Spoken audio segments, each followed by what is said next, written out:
Le truc qui m'a le plus choqué, moi, c'est à 20h, voir un père de famille avec son enfant de 2 ans sur le dos, en train de prendre sa dose.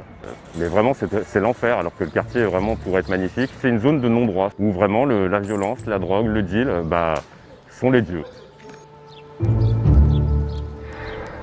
Ah oui, on est là. Je m'appelle Stalingrad et je gère un compte Twitter sur tout le quartier Stalingrad qui recense un peu tous les actes malveillants et tout ce qu'on subit comme nuisance depuis plusieurs semaines, voire plusieurs mois.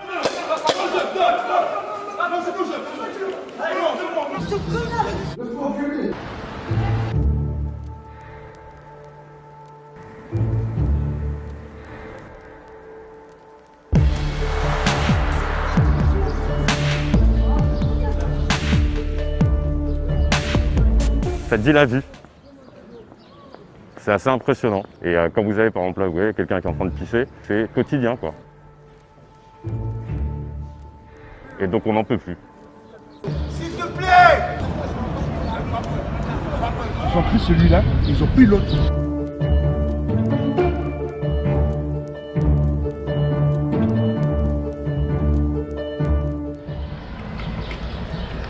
Ouais, Renaud, je pense que c'est parti au parc. Hein. Le taxi dit que c'est parti au parc. Et voilà, ils sont avec la police, là, ils vont les chercher, je crois. Tout le monde est assez traumatisé en fait de la situation. Et on ne sait pas du tout jusqu'où ça va aller. Bah fume dehors, fume dehors. Fume plus dans cette rue. Les gens viennent chez nous, personnellement, moi j'en ai viré un qui était rentré dans mon immeuble, qui a pris sa dose de crack et qui s'est mis à brûler la colonne de gaz.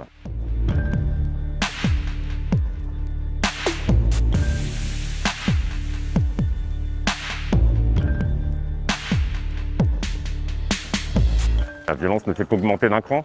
On l'a vu encore il y a 2 jours avec une attaque au couteau où il y a 20 personnes qui sont tombées sur un individu qu'ils ont planté.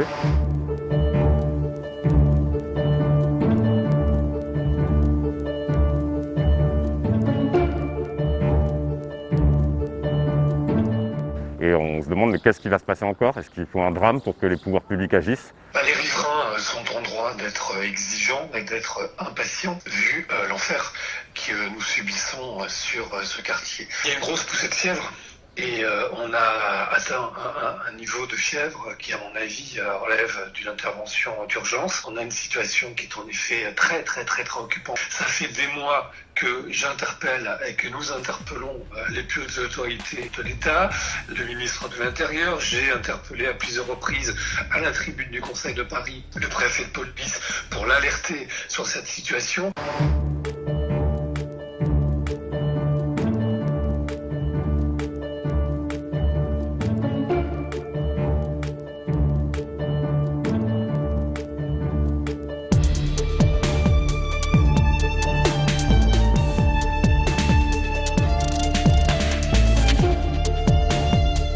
Voilà, vous avez vu là, ils contrôlent des toxicomanes, mais ils partent immédiatement.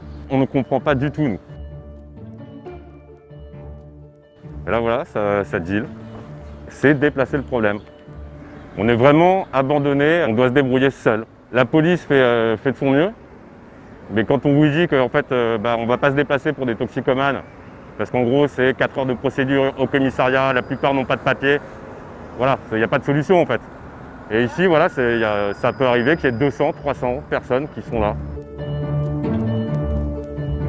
On est habitué, malheureusement, on s'habitue à toute cette misère. Ça se passe en plein Paris, quoi. C'est ça qui est choquant, c'est en plein Paris. Il y a une grande misère sociale, oui. C'est surtout, en fait, il faut aider ces gens. Parce que c'est des gens qui sont en difficulté. Il faut vraiment renforcer les échanges et arrêter que chacun tire dans son coin. Mais il faut que tous les pouvoirs publics de la police, les pouvoirs publics de l'État, les pouvoirs publics sanitaires et sociaux et les pouvoirs publics municipaux, nous devons continuer à travailler ensemble. Et c'est évidemment mon engagement.